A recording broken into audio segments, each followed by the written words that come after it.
este panorama de violencia generalizada y de crisis que nos planteaba, vamos a comenzar el análisis. Aiza, gracias. Y lo vamos a hacer desde La Habana con el analista internacional Leonel Nodal. Señor Nodal, bienvenido, un gusto saludarle.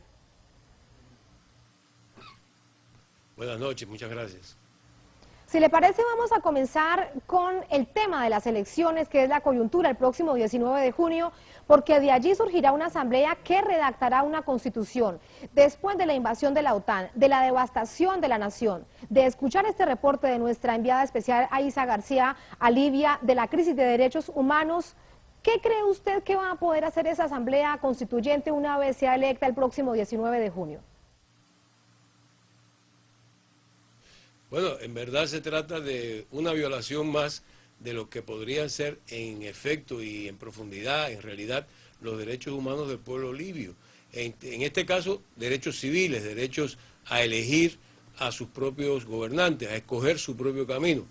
¿Por qué digo esto? Bueno, porque este Consejo Nacional carece de toda legitimidad, se autoimpuso en el poder mediante una invasión que, como todo el mundo sabe, o sea, mediante una agresión de la OTAN que apoyó la entrada en acción de aquellos grupos que ellos llamaron rebeldes o insurgentes, y fue mediante un acto de fuerza, violando innumerables derechos de los ciudadanos libios.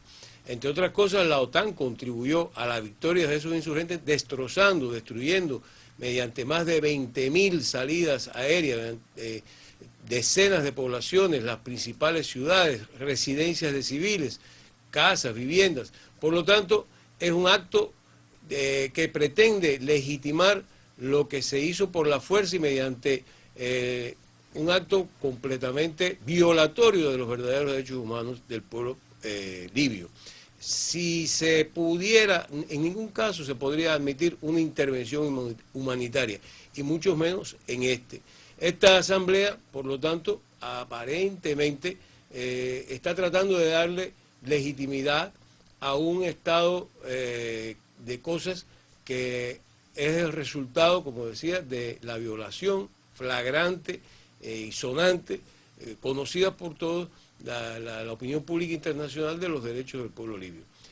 Hay algo que vale la pena destacar, y es que, sin embargo, esto que veíamos, este reportaje de nuestra amiga, colega Aiza García desde allá, desde la propia Libia, es quizás una excepción dentro de la cobertura noticiosa de la prensa internacional, de la gran prensa que domina hoy los canales informativos, por cuanto lo que predomina en relación con Libia es el silenciamiento de las atrocidades, incluso de las violaciones más flagrantes denunciadas por las Naciones Unidas, por el propio representante de la ONU en Libia.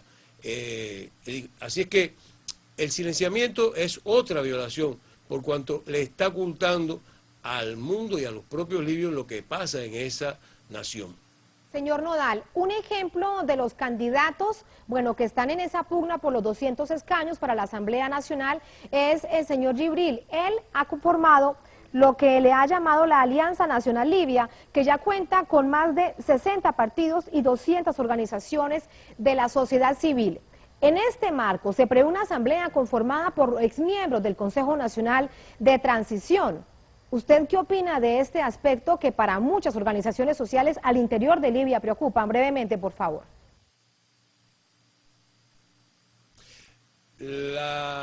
Esta fórmula es una fórmula más como podría ser cualquiera otra, es decir, son 200 delegados, una cifra arbitraria, quizás podrían ser 1000 para que fuera mucho más representativa, o 800. En realidad es necesario recordar que Libia es un mosaico de tribus, de grupos étnicos, más de 300 y por lo menos 30 los mayores.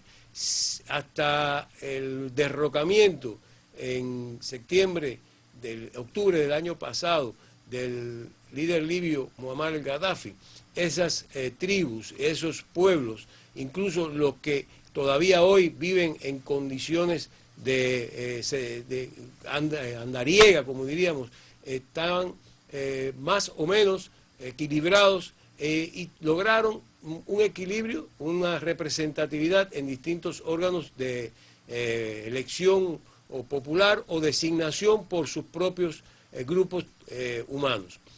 Esta es una fórmula arbitraria, decía, por cuanto trata de copiar y de implantar en una sociedad que tiene sus propias características un modelo de política liberal, de representación electoralista al estilo de la que se practica en Europa o en Estados Unidos, que nada tiene que ver con las tradiciones ni con las costumbres del pueblo libio.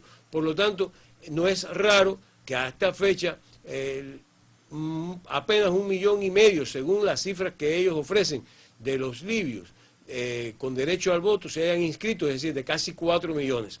Esto por una parte. Por otra parte, se sabe y se ve en las pocas informaciones que se logran filtrar por reportajes como los que ofrece Telesur, que hay un desinterés en el tema electoral, por cuanto lo que más le preocupa al pueblo libio hoy es su derecho a trabajar, el derecho a la seguridad personal, el derecho a la integridad física de las personas, que se ve amenazada día y noche, cada día, por las bandas que no se han desintegrado, bandas armadas que controlan distintas poblaciones, distintas ciudades y que imponen su respeto mediante el pillaje, el saqueo, la extorsión. Esto ha sido reiteradamente denunciado en ocasiones por las propias Naciones Unidas, por organizaciones no gubernamentales como Médicos Sin Fronteras, como la propia Amnistía Internacional y hasta Human Rights Watch.